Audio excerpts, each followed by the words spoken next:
अब्दुल कलाम जी इतने नज़दीक थे दादी जी के, जो आप पूछ रहे हैं, उनको बहुत प्यार था दादी के साथ में। और दादी जी का वर्णन किया तो उनको ऐसा हो रहा था, आंखों में आंसू आना। मेरे को अमेरिका जाने की वीज़ा नहीं मिली, हाँ जी, हाँ जी। उसके एक लेटर से उन्होंने मुझे ठप्पा लगा के दे दिया। हाँ। एक बार दादी को इलाहाबाद जाना था, तो छोटी फ्लाइट में जाना था। बच्चे थे, खुशी खुशी से तैयारी कर ली।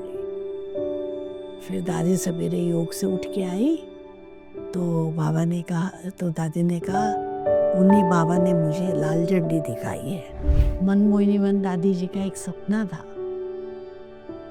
तो मनमोहिनी वन को मुंबई बनाना है। आपने दादियों के संगठन को किस प्रकार से देखा है? जैसे एक दादी, दो दादी, तीन, चार, पाँच ऐसे रहते थे। जी जी। कभी कोई किसके लिए कुछ भी नहीं बोलता और कभी किसकी कोई बात नहीं सुनता। दादी को कोई राय लेनी है तो तुरंत बाबा से ही पूछना है। इनसे बड़ी बड़ी दीदियाँ थी, लेकिन बाबा ने दादी को ही क्यों चुना? मधुबन में भाइयों को यहाँ रहना चाहिए, बहनों को सेंटर पे रहना चाहिए। बहनें सेंटरों पे जाएगी तो देवियाँ शक्तियाँ ज्ञान सुनाएगी, और बाबा के बच्चों को निकालेगी, ज्ञान मिलाएगी, बाबा से मिलाने पार्टी लेके आएगी। अंतिम समय था, उस समय का कैसा अनुभव था? दादी जी को मैंने कभी भी तड़पते नहीं देखा, हाई हुई करते नहीं देखा। दादी जी शांति से सोई रहती थी। एक दिन भी उन्होंने चेहरे से, आंखों से अपना वो दिखाया नहीं।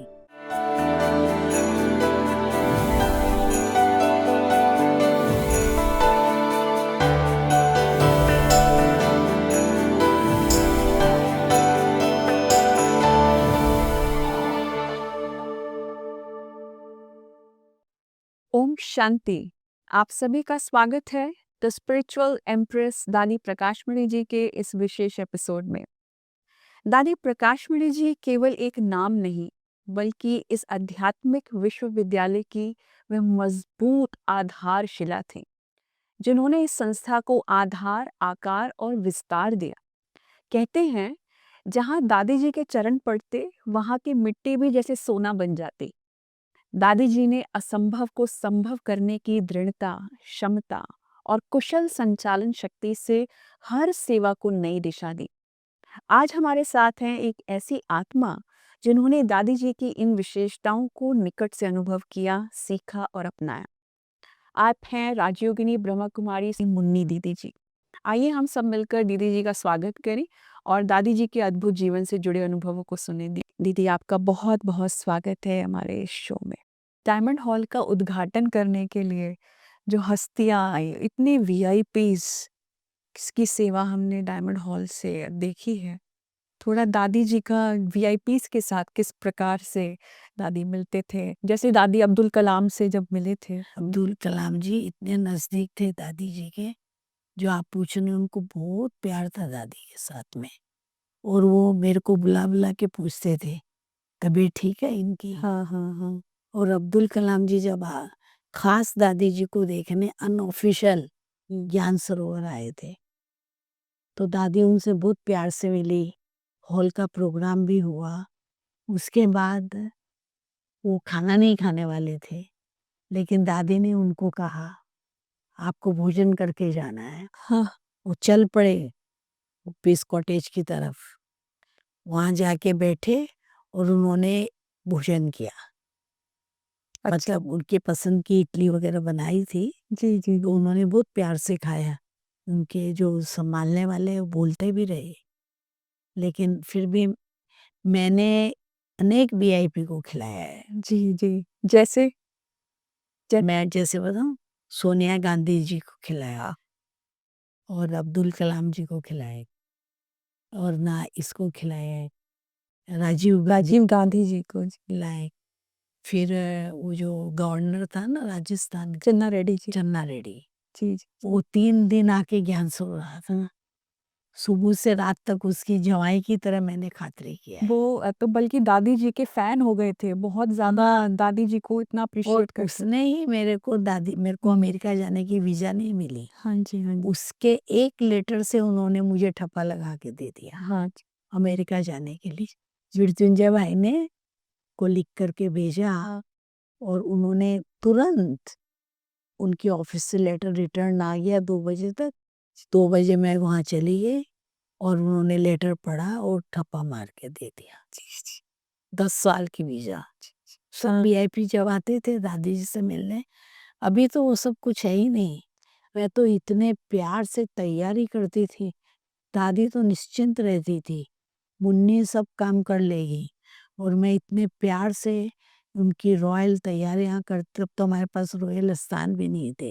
हिस्ट्री हॉल में, मेडिटेशन हॉल में, उनमें टेबल कुर्सी लगा करके सब बिछा उछा के सब तैयारी करते थे। राजीव गांधी जी आए, मेडिटेशन हॉल में खाया, उनके लिए पूड़ियाँ बन रही थी गरम-गरम और वो बहुत प्रेम से खा रहे थे। हम जब दादी जी अटल जी से मिले दिल्ली में और दादी जी का वर्णन किया तो उनको ऐसा हो रहा था आँखों में आँसू आना जैसा दादी जी नहीं, का। अटल बिहारी जी को हाँ, हमने दादी जी के साथ में दिल्ली गई थी। जी, जी। जब वो यहाँ आए तब नहीं, अलग टाइम पर और वहाँ हम उनके साथ मिले थे। दादी जी का बहुत प्रेम था भाई से। सभी वीआईपी से दादी जी का बहुत प्रेम था। आप उसके पिक्चर देखोगे ना कॉन्फ्रेंस हॉल के बाहर तो कैसे दादी जी सब वीआईपी से मिलते हैं। कोई भी वीआईपी आता था, मुन्नी इसका सब पूरा ध्यान रखना। हाँ दादी आप निश्चिंत रहो, मैं सब करूँगी। अभी तो ज्ञान शांतिवन का विस्तार कैसे हुआ वो सुनो। जी, जी। मनमोहिनी वन बना, हाँ जी। जमीन भोपाल भाई ने खरीदी, हाँ, हाँ। लेकिन मनमोहिनी वन दादी जी का एक सपना था। तो मनमोहिनी वन को बम्बई बनाना है। अच्छा, अच्छा। आज बम्बई बना हुआ है। बिल्कुल, बिल्कुल। इतनी ऊंची-ऊंची बिल्डिंग, आसमान को छूने वाली। फिर मनमोहिनी वन के बाद में वो बना आनंद सरोवर। हाँ जी। फिर आनंद सरोवर के बाद मानसरोवर बना। हाँ, हाँ। तो दादी जी कब तक थे? दादी जी मनमोहिनी वन तक। मनमोहिनी बनता था। मनमोहिनी वन बन रहा था, नींव पड़ी थी। ट्रेनिंग तक दादी जी थी। जी, जी। ट्रेनिंग सेंटर भी दादी ट्रेनिंग जी के सेंटर बना और दादी जी दादी जी के नाम पर सरस्वती भवन। आपने दादियों के संगठन को किस प्रकार से देखा है? दादी प्रकाशमणि जी का बाकी सब दादियों के साथ जो संगठन है? मैं तो कहती हूँ आजकल हाँ। जो जिन्होंने दादी जी का संगठन देखा उसने सब देखा। जी, जी, जी। सब दादियों का एक दूसरे के साथ बहुत प्यार था। कभी कोई किसके लिए कुछ भी नहीं बोलता और कभी किसकी कोई बात नहीं सुनता। हाँ, माना कोई बुराई बुराई करे की बात नहीं तो नहीं सुनते हैं। तो वो लोग तो ऐसे रहते थे दादियाँ ऐसे, जैसे 1 दादी, 2 दादी, 3, 4, 5 ऐसे रहते थे सब। सुनते। जी, जी। बहुत सुंदर लगता है जब उनका ऐसा संगठन था। हाँ, माना वो कभी भी एक दो से अलग नहीं थे। एक ने कहा दूसरे ने माना। अच्छा।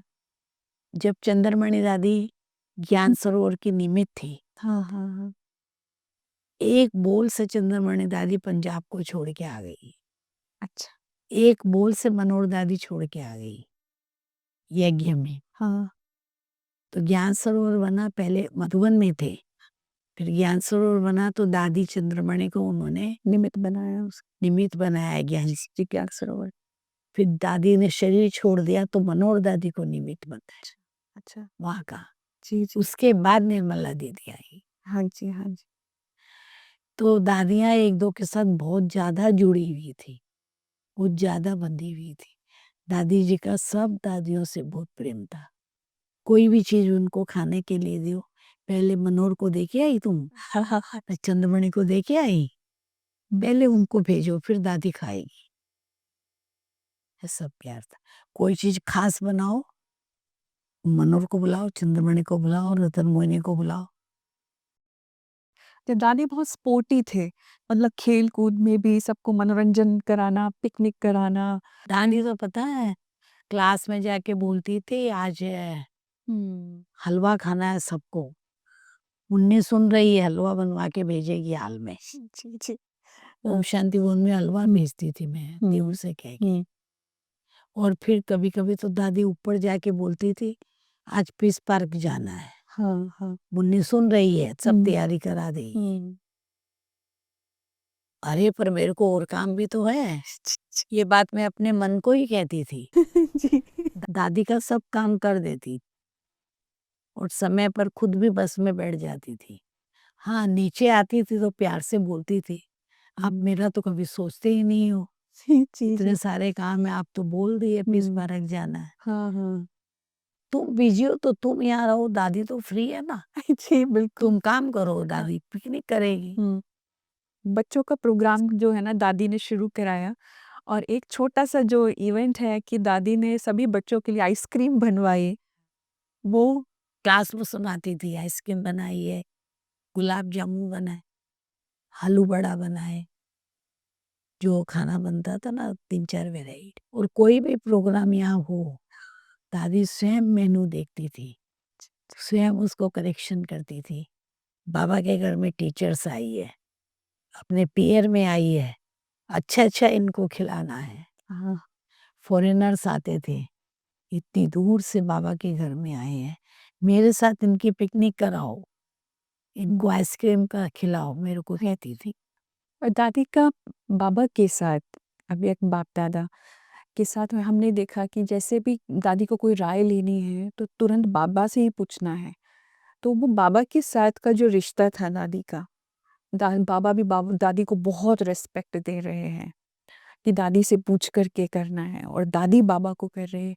तो उसके बारे में थोड़ा सा आप हमें बताएं कि बाप दादा के साथ दादी का किस प्रकार ऐसा से। है ना, जब साकार बाबा ने शरीर छोड़ा हाँ तो दीदी भी बड़ी थी, दादी तो इतनी इनसे बड़ी बड़ी दीदियाँ थी, जी जी जी। ब्रिजेंद्रा दादी, शीलिंद्रा दादी।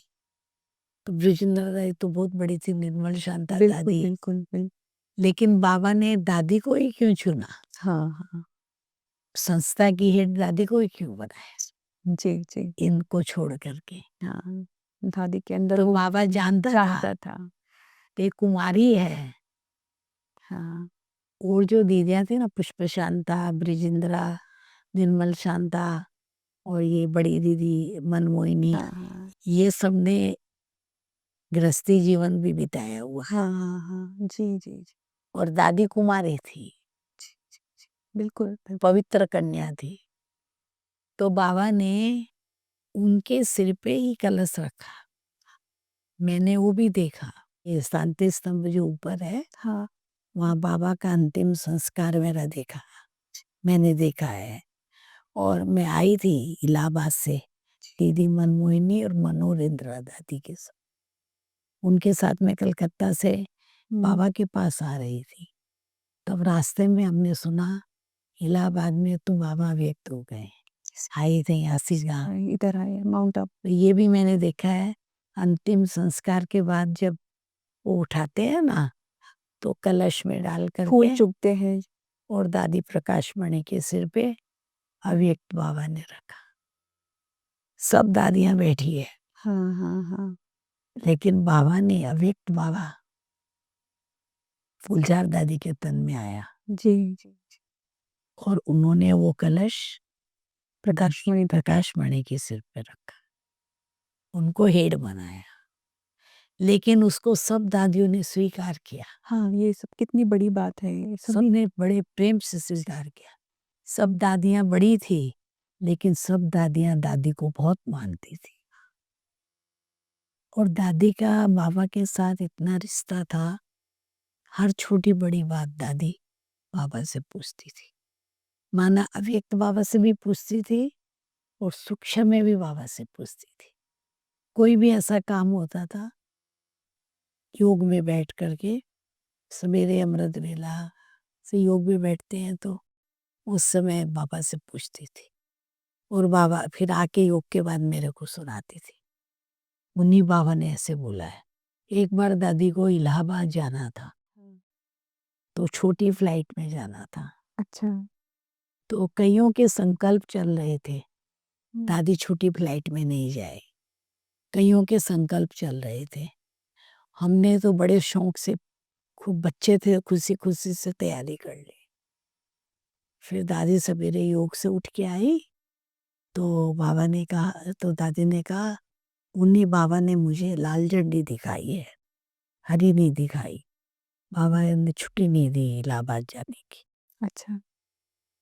हमारा प्रोग्राम कैंसिल हो गया, अच्छा। हम गए ही नहीं इलाहाबाद।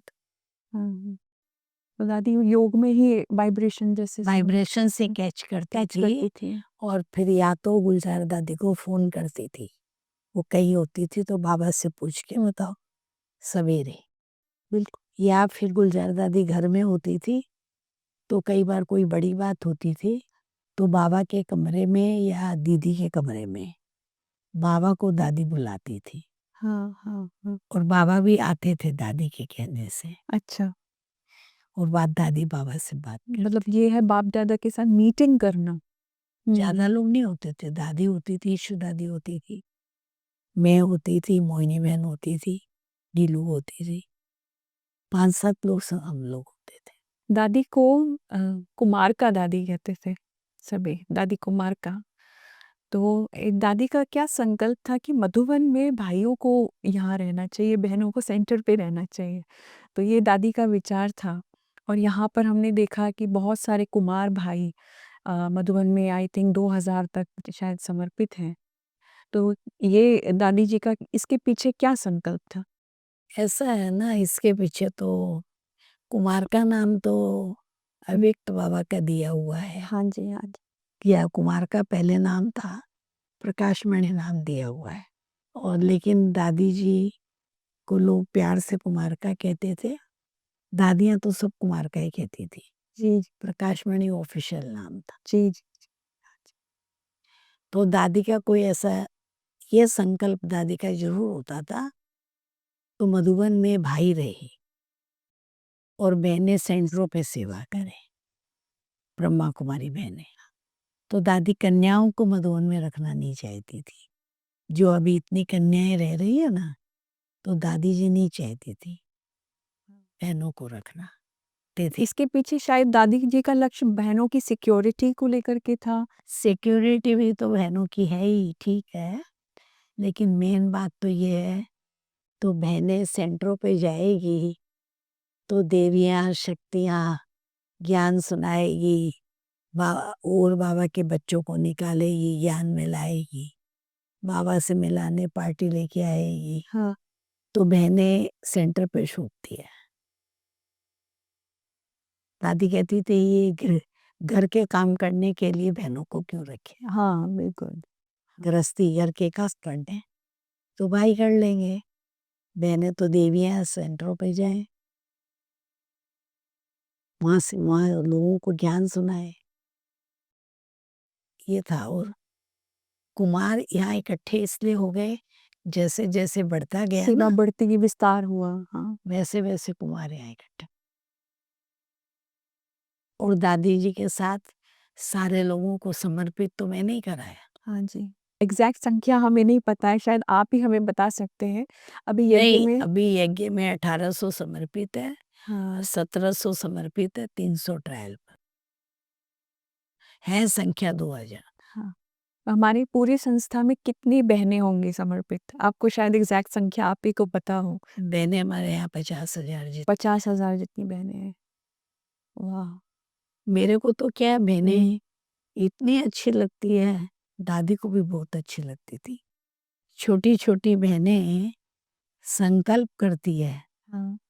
तो हमें बाबा का बन के रहना है। जो दीदी ने ड्रेस पहनी है ऐसी मुझे पहननी है। अच्छा। तो वही ब्लाउज साड़ी ये सब पहनती है ना, इतनी इतनी बहनें ब्रह्मा कुमारी बन के ऊपर छोटी छोटी बहनें कुमारियाँ। अच्छी लगती है बहनें।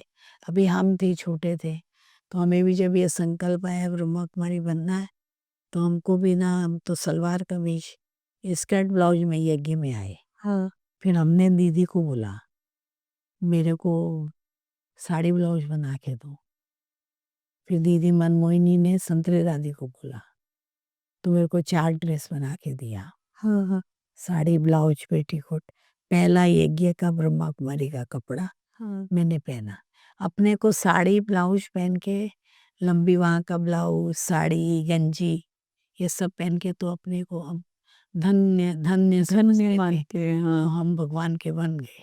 जो बहनों का समर्पण समारोह होता है और सामूहिक रूप से होता है मधुबन में, तो हमने जब हम छोटे थे हमने दादी जी को देखा कि सभी बहनों को जो उनका समर्पण है, दादी जी सबको बड़े प्यार से बुला रहे हैं। आपने तो वो सब साक्षात देखा है। अभी तक भी आपने दादी जी की वो लेगनेटी परंपरा चालू परंपरा चालू रखी हुई है समर्पण समारोह की। तो उस समय दादी जी को मतलब किस तरीके से आप अनुभव करते हैं समर्पण समारोह के दौरान? दादी जी को ना जैसे चाव होता ना, चाव हाँ हाँ हाँ चाव बहुत होता था। अपन उमंग कह दो, चाव कह दो, देख करके जैसे सब मैंने चुन्नी ओढ़ के बैठी है, हाँ एक एक को मिलती थी दादी गले, और एक एक को झूला झुलाती थी, ऐसे ऐसे करके प्यार का। उनको भी ये मन में रहता था, तो ये सब बाबा की बच्चियां हैं, बाबा की बनी है, तो इनको बाबा की वो अनुभूति होनी चाहिए। बिल्कुल।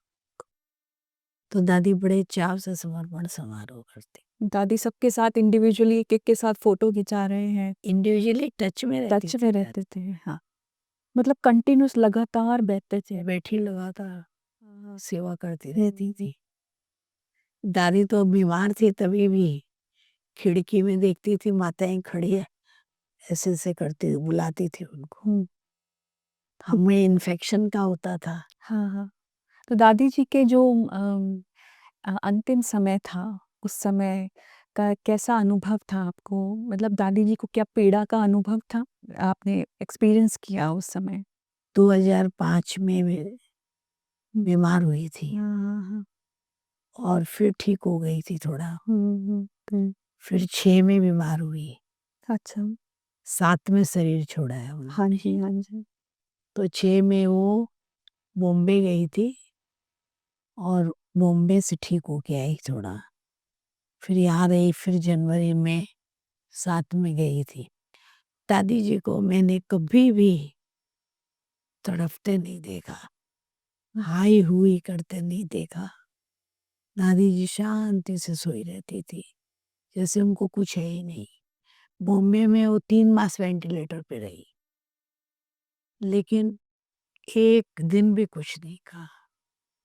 कुछ नहीं कहा मतलब एक दिन भी उन्होंने चेहरे से, आँखों से अपना वो दिखाया नहीं, तो मैं बीमार हूँ। हम्म। ऐसा लगता है जैसे बॉडी में आत्मा है ही नहीं, मतलब एक्सपीरियंस ही नहीं है। एकदम शांत स्वरूप हाँ जिसको कहें। और दादी जी ने जब शरीर छोड़ा, उस समय भी पहले दादी जी पहले सवेरे थोड़ा उनका आधा अंग ऐसे होने लगा। हाँ फिर शाम को 4 बजे दादी जी के को मिल के मैं सोने गई थोड़ी देर। हम्म। जब मैं लौट तब दादी जी ने हाँ हूँ किया, माना ठीक है ऐसे वैसे। लेकिन जब मैं लौट के आई तो मैंने बोला दादी मैं आ गई हूँ, तो जवाब नहीं दिया।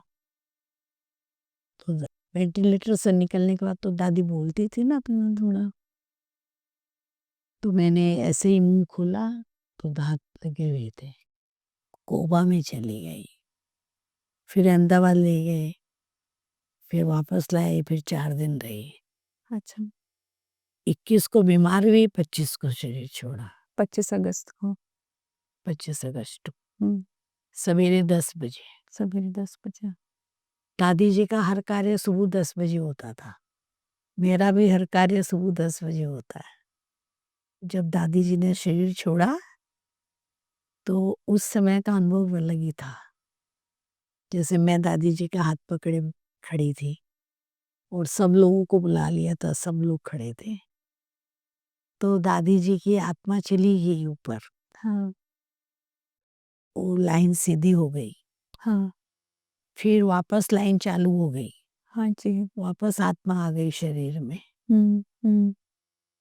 फिर सेकंड के बाद चली गई फिर परमानेंट। हाँ तो अव्यक्त बाप दादा से ये पूछा गया कि ऐसा तब बाबा ने बताया तो दादी को यहाँ से जाने का बिल्कुल दिल नहीं था, संगम छोड़ने का। तो बाबा ने दादी को भेजा इस शरीर में, तो तुम जाओ अपना शरीर देखो कैसा है, तुम इसमें रहोगी, क्या सेवा करोगी। बिल्कुल बिल्कुल तो अनुभव करने के लिए बाबा ने उनको भेजा। तो दादी ने अनुभव किया। हाँ तो दादी ने खुद ही कह दिया अभी आप जो सेवा देंगे वो करूँगी। मतलब उससे मोह त्याग दिया ना, हाँ तब आज शरीर छूट गया। आप सुना रहे हैं तो हमारे आंखों के सामने वो सीन अपने आप क्रिएट हो रहा है। आज आप दादी जी की कौन सी बात को या किस प्रकार से दादी जी को मिस करते हैं, याद करते हैं? बहुत बातों में मैं बहुत दादी को मिस करती हूँ, बहुत बातें हैं जी। बहुत बातों में। दादी जी ने मेरे को सब कुछ सिखाया है, हर दैवी गुण सिखाए हैं। चुप रहना, धैर्यता से रहना, किसी को जवाब नहीं देना, बहुत सी बातें हैं।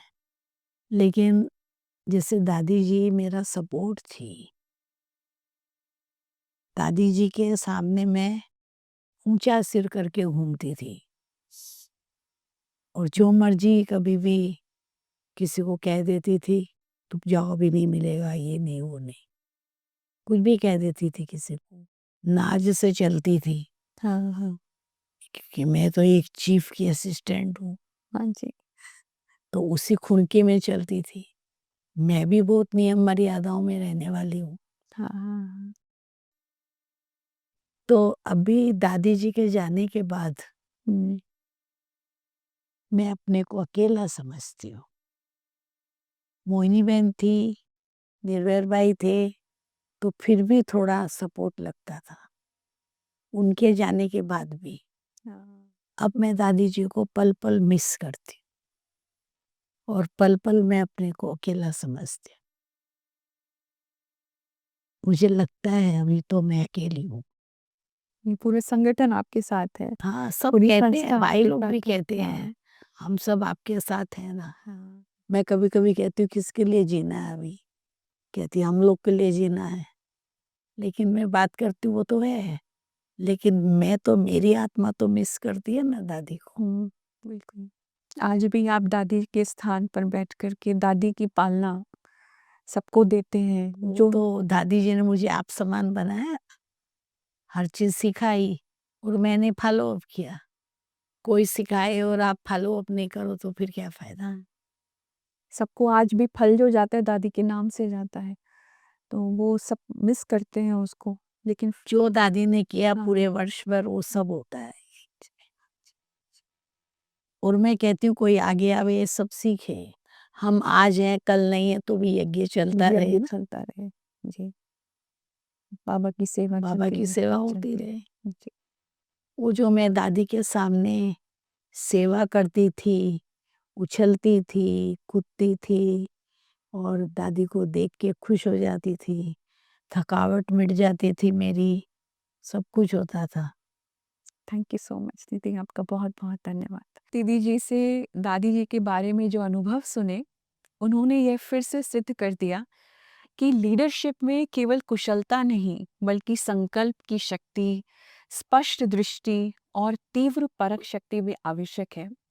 तो दादी जी ने जिस असंभव कार्य को संभव किया, वह उनके आत्मिक बल, संचालन कला और निर्मल बुद्धि का परिणाम था।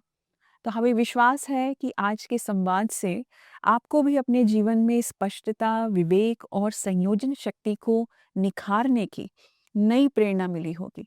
तो जुड़े रहिए हमारे साथ द स्पिरिचुअल एम्प्रेस दादी प्रकाशमणि जी के अगले एपिसोड में, जहां हम दादी जी के जीवन के और भी अद्भुत पहलुओं को जानेंगे। नमस्कार, ओम शांति।